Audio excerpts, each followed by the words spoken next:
Hello, good afternoon. Hindi ako ang host dito. Bali question ko for sa inyong dalawa. Ano yung advice or natutunan nyo sa isa't isa na naibigay nyo na? Natutunan ni Papa Aro kay Jai or advice then si Jai from Papa Aro? Nung nag-launch kami before kami mag-pilot episode, parang clear sa aming dalawa at sinabi namin na dapat lagi tayong mag-uusap. Dapat kung may sa tingin mong hindi maganda kang napapansin or nakikita sa akin, let me know agad-agad. Vice versa, parehas. Tapos sabi namin, parang ang goal natin is dapat good vibes tayo, masaya tayong dalawa lagi bago programa para tumagos sa listeners and sa nanonood na sa amin yung energy na meron kami. So, siya rin mismo yung nagsabi sa akin nun na kailangan maging open kami sa isa't isa. To the point na engaged na kami. Ay, ano ba yun? Sorry lang ito, pamilya po ako. Ay, sorry. Engaged, ang ganda, di ba?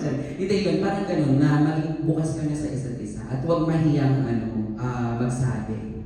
Magtanong kung may movement ba ito.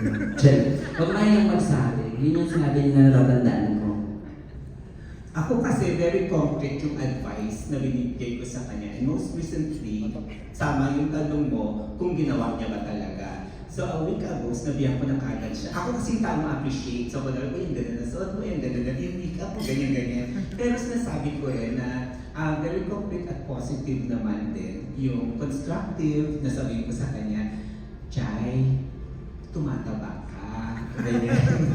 So malaki sa screen. Tapos fit na fit pa talaga yung damit niya doon, namumutok, gano'n. Tapos kumilos na siya, ay may nakikita na, sinabi ko sa kanya. Tapos ayos siya ng ayos, sabi ko, o sige, sinunod niya kagad. Simula noon, nag-diet siya. Sabi niya, ay tama, may press con.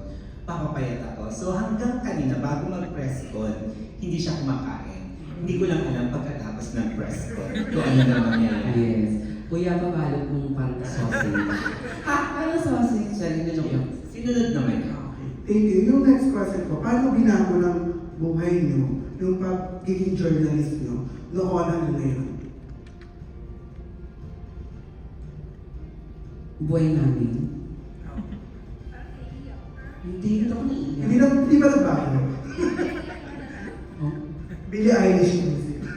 Paano nabago ng pagiging journalist ang buhay namin mula noon hanggang ngayon? Yeah. Ako Highlights kasi, lang. I graduated broadcasting from LPU Manila, diba? So ito talaga yung dream ko. Parang alam ko na nag-aaral pa lang ako na gusto kong pasukin ang mundo ng radyo. So nung nandito na ako, hindi ako unang makapaniwala. Ganun pala yun, no? Na pag nandun ka na dun sa pinapangarap mo, hindi mo na mamamalayan talaga or yung may wala kang moment na, ala, ito na, wala palang ganun. Kasi trabaho lang din siya. It's just that ganitong trabaho yung ginagawa mo, iba dun sa trabaho na ginagawa ng iba. Siyempre, sa financially, ang laki talaga nung nabago, nakatulong ng bongga sa family ko, yung pag hindi ganun kalaki ang kita sa pagiging radio anchor, ha, baka lang sa kaalaman ng mga kasi akala nila pag anchor ka, ay, ang posh, shala. Hindi talaga ganun kalaki ang kinikita kapag anchor ka. It's just that, ang laking bagay ng platform na meron, na pag napapanood kami ng mga brands, clients, at kinukuha kami to do hosting para sa companies nila, parang doon ka talaga mag-earn ng mas malaki at kikita. So, sa ugali, siguro dati kung parang ine-enjoy mo lang, nagiging careless ka kasi nga gusto mo happy-happy lang all the time. Now na-anchor ka, of course, kailangan mo protektahan yung image mo, yung branding mo din, sa career naman, yung branding mo, para yung hindi mawala yung tingin nila sa'yo na, di ba kasi pag napapanood ka nila nung nag-anchor, meron silang tingin na parang, ay, ano to, credible siya, gano'n. So, that hindi mawala yun. So, financially, bumongga, nakatulong, tapos yung sa attitude din, malaking bagay. Tsaka yung marami kang nakakausap na tao, marami kang na-encounter, nagkakaroon ka ng connection kahit saan. Lalo dito nakakausap na yung mga nasa gobyerno, mga asik-asik, mga ganyan. Kasi, di ba minsan pag may balita na pumapasok, so, Sa ano, may live feed, ganyan. Hello po, ganyan, kakausap mo sila. So may connection to it. Parang yun sa akin. Yung mundo ng broadcasting adds color to my life kasi I wear many hats. Ito yung pinaka-outlet ko. Kasi pag-upisa pala ng umaga, nagkatrabaho na ako as a consultant sa mga expats, mga Japanese at iba pang mga expats, ganyan. So very corporate. Tapos mag-conceptualize ako ng events for organizations abroad. Very technical minsan yung mga ginagawa ko. Tapos magne-negosyo. Tapos yung mga outreach program, yung mga charity organizations na pinagkakaabalahan ko.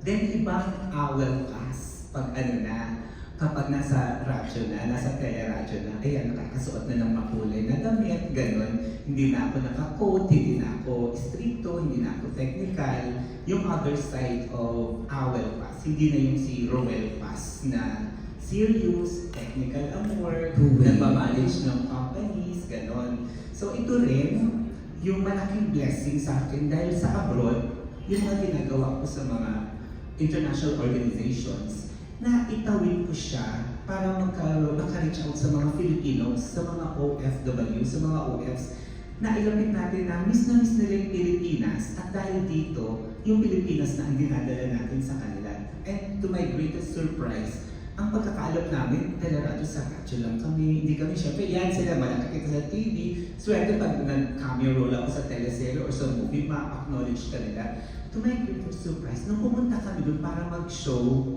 kilalang-kilala kami kasi napapanood din nila kami sa TFC at lalo ngayon sa iba't ibang platforms. So sa akin, blessing yun na ito pala, kaya in-embrace ko yung broadcasting at na-enjoy ko siya. Pero hindi kinalimutan yung ibang kong mga ginagawa. Naging vehicle ito para mas magawa ko pa yung ibang mga bagay. Ay, additional pala, yung sa akin din yung pag nasa labas, yung yung mas market, dati kasi mas mga bata yung market na nakakilala sa akin eh. Ngayon pag sa grocery, mga matatanda na talaga na, babanyan kita, gano'n, no? Totoo, napapanood ako. Kasi di ba AM, mga yung may edad yung nakikinig, at saka nanonood. Napagkakamalan siya si Doris Bigornia kasi pag nanonood siya, ang ganda mo pala sa person. Hindi po ako si Ate Doris. Sorry. Then, follow up lang kay Papa Awel. Di ba may segment po kayo na travel with Awel? Ano yung pinaka-paborito at pinaka-paborito mong napuntahan? Ako kasi di ba tayo yung Seda version. Di ba yung unang-unang travel kasi talaga, yung nakatatak eh. Nung college kasi ako, nag-compete ako sa Japan. Since dun ka unang na-expose, para sa akin, wow, Japan is Japan, you know? It's Sagot sa kailangan. Sa Japan, di ba ganyan? Pero ngayon, napunta mo pa yung ibang lugar, na-discover mo, iba pala, Denmark, tsaka yung mga hindi nakikitang lugar na familiar sa atin na lagi natin nakikita, yung pag lumayo ka na. Yun, kasi maraming kultura na matututunan dahil dyan. Tsaka yun, sana lang makabiyahe pa, mapagpatuloy ang biyahe. Pangarap ko rin makarating, hindi lang sa Europe, sa Middle East, yung mga lugar na iba yung pangalan, parang may bansa pa lang ganun. Hanggang sa siguro marating ko na ang Mars, Jupiter, Neptune, pangarap ko din po yun. Sobrang. Thank you, Erickson. Ayan, thank you, Erickson. Bago ko ibigay kay Tito Irvin yung for his last set of questions, balik lang tayo ng konti doon sa sidelines. Kasi di ba, nakikita namin sa social media, kayong dalawa are both successful entrepreneurs too. I mean, maliban sa mga karera nyo sa entertainment industry. Like, may mga binibigay ba kayong advice sa pagnenegosyo na galing mismo sa inyo bilang mga entrepreneurs yourselves? Oo naman, syempre, nakaka-relate din kami sa kwento nila eh. Tapos palikikwento sila ng mga struggles, challenges nila. Parang kami din, napagdaanan din namin yun. So naging maganda yung top flow ng kwentuhan kasi may idea ka doon sa kung ano yung sinasabi ng nakakausap mong guest. So masarap sa pakiramdam kasi bukod sa parehas kayo nakaka-relate sa isa't isa, natututo din kami always sa mga bagay na kung paano naman nila ginawa. So pwede namin i-apply din dun sa mga businesses na meron kami.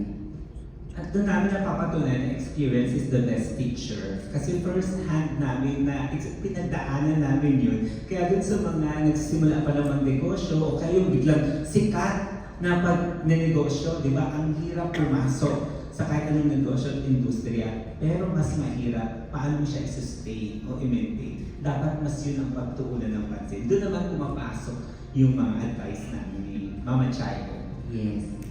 Ayan. Ngayon naman si Tito Irvin Santiago. Nakapait dyan. Hello. Ilong kay Irvin.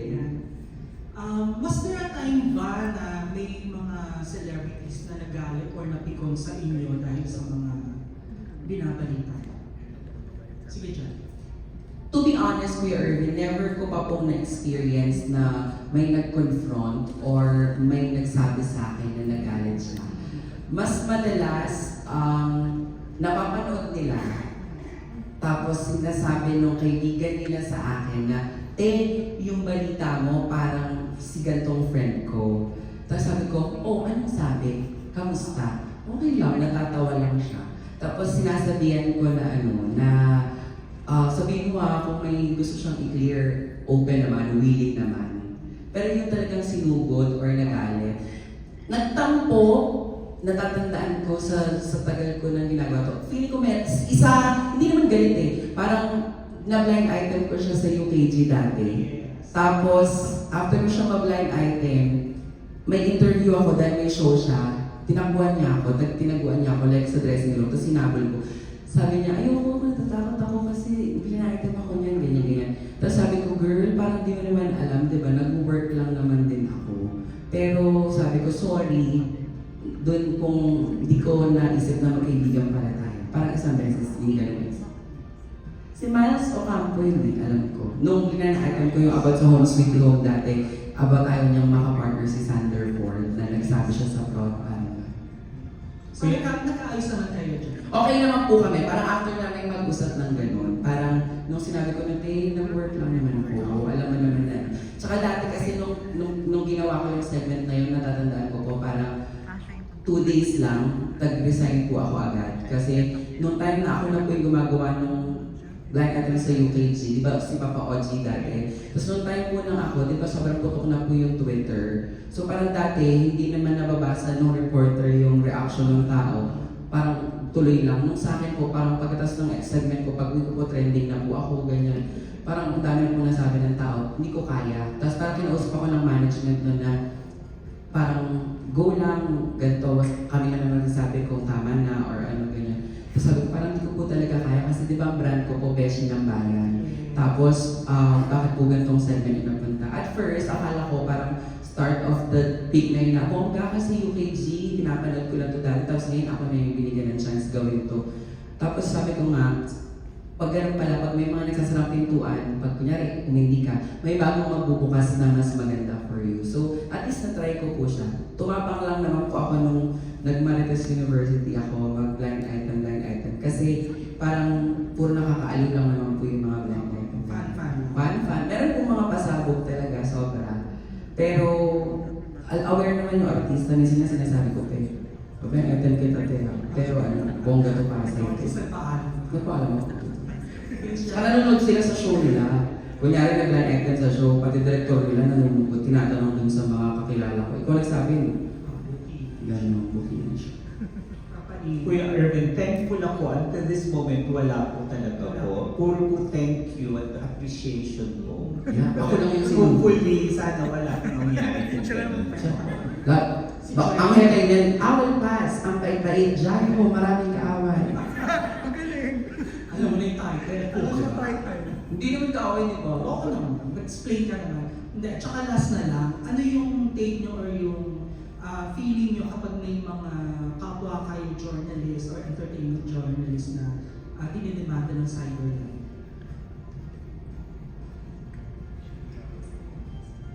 Siguro po dahil marami-rami na akong, madalas ko po kayong nakakasama, ang mga kaibigan natin sa press, at nakakausap ko din po. Kumbaga may relationship naman na din na as mga mentor, mga ate at kuya.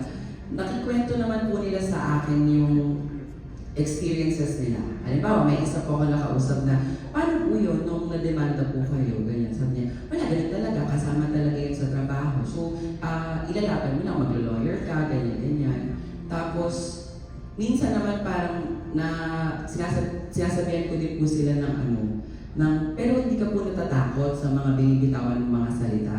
Sabi niya, hindi, galing kasi talaga ako eh. Galing yung mga sinasagot nila sa akin. Siguro para sa akin, kagaya nung na-mention nila na parte siya ng trabahong ginagawa. Kaya maging very careful na lang din talaga. At minsan, hindi dapat lagi tayong galit. Diba? Dapat, hindi naman, lalo na kung hindi naman tayo involved dun sa nangyari. Bakit mas tayo pa yung parang galit na galit, diba? Parang mas okay talaga na maghatid ka ng balita ng nakalatag at malinis. Parehas mo silang binibigyan ng benefit of the doubt. Hindi ka mag-judge ng direct to the point sa isang tao kung sino man yung involved. Yun. Thank you. Okay. Ayun kay Erwin, syempre nasasaktan ka kasi kasama mo sa industriya, pero alam mo naman, siguro kilala mo ko kung gaano din ako compassionate sa members ng media. Kung ano matutulong ko, advice or comfort, ganun. Pinapalakas ko po yung kalooban po talaga nun. Makapag-send lang po ako ng message man lang na nandito lang po ako. kung Sino ano si po Nendel pwede mo? may tulong. Sino yung nasend? Ako din. Yung isa, yung isa na, so, di ba, yun, sinenda, doon muna po, para lang po malaman mo na meron ka pong isang papaawal na nakakaunawa, nakakaintindi. Kung saan man yan, syempre, we trust the legal processes. Pero sa labas ng legal processes, kung ano po yung makaka-comfort man tutulong ko, yun po yun. Ganun po. Thank you so much, Papa Agent. Thank you kay Ervin. Ay, bago ko ibalik kay Ivy, no? Diba na-mention na yung Papa Awel, gusto ko lang i-mention, especially sa mga young, si Papa Awel yan, isa sa mga tumutulong sa mga members ng entertainment media, may mga outreach programs siya para Yes. Sana maituloy pa po natin philanthropic ulit. works. Oh. Papa Awel. Ay, ang balik sa'yo, Ivy. Thank you, Justin. Thank you.